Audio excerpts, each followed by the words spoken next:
Mendapat tawaran latih timnas negara lain, STY berjanji akan bertahan. 6 tim negara yang tersingkir di 16 besar Piala Asia 2023. PSSI harapkan 3 calon pemain naturalisasi dapat bermain pada bulan Maret.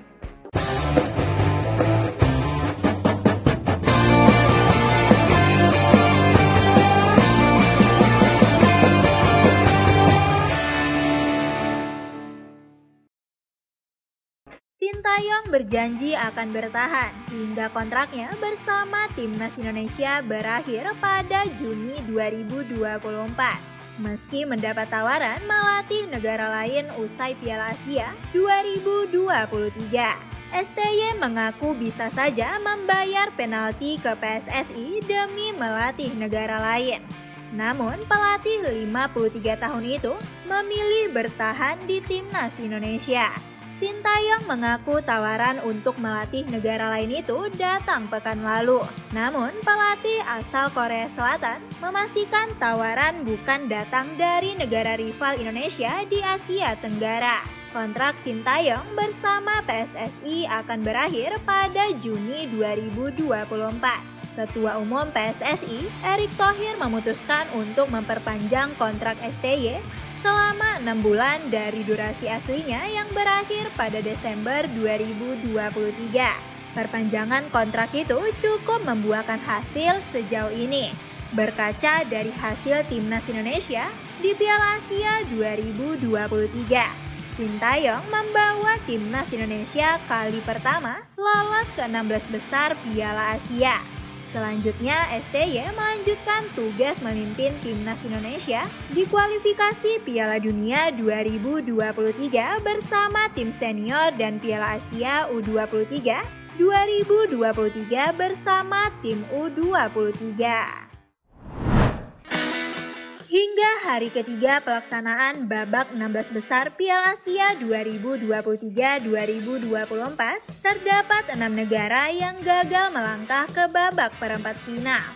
Berikut daftar tim negara tersingkir di 16 besar Piala Asia. Kiprah Thailand di Piala Asia 2023 selesai seiring kekalahannya dari Uzbekistan. Tampil cukup meyakinkan di fase grup, tim Gajah Perang tak bisa meredam Uzbekistan. Kendati sempat tertinggal dan kemudian menyamakan kedudukan, Teraton Bunmatan dan kawan-kawan harus menerima kekalahan dari skuad White Walrus. Kekalahan lebih menyakitkan pada babak 16 besar Piala Asia kiranya dirasakan Arab Saudi, yang sempat memimpin 1-0 hingga 2 menit menjelang wasit meniup peluit panjang. Gol dari Cho Gusung pada menit ke-8 injury time membuyarkan impian keindahan melangkah ke babak perempat final. Setelah skor imbang, Arab Saudi sempat melanjutkan duel melawan Korea Selatan di babak perpanjang waktu. Setelah tanpa gol dalam waktu 2 kali 15 menit, adu penalti jadi penentu. 2 eksekutor elang hijau gagal menundukkan kiper Korea yaitu Jo Hyun Woo. Di kubu Korea Selatan, 4 penendang yang menembak penalti bisa melaksanakan tugas dengan baik. Thailand dan Saudi menyusul 4 negara yang sudah lebih dulu merasakan kekalahan pada babak 16 besar Piala Asia 2023, yaitu ada Indonesia, Uni Emirat Arab, Irak, dan Palestina. Siapapun yang kalah pada laga yang akan berlangsung pada Rabu 31 Januari 2024 malam dipastikan bakal pulang sekaligus menyusul 6 negara yang sudah lebih dulu tersingkir di 16 besar Piala Asia.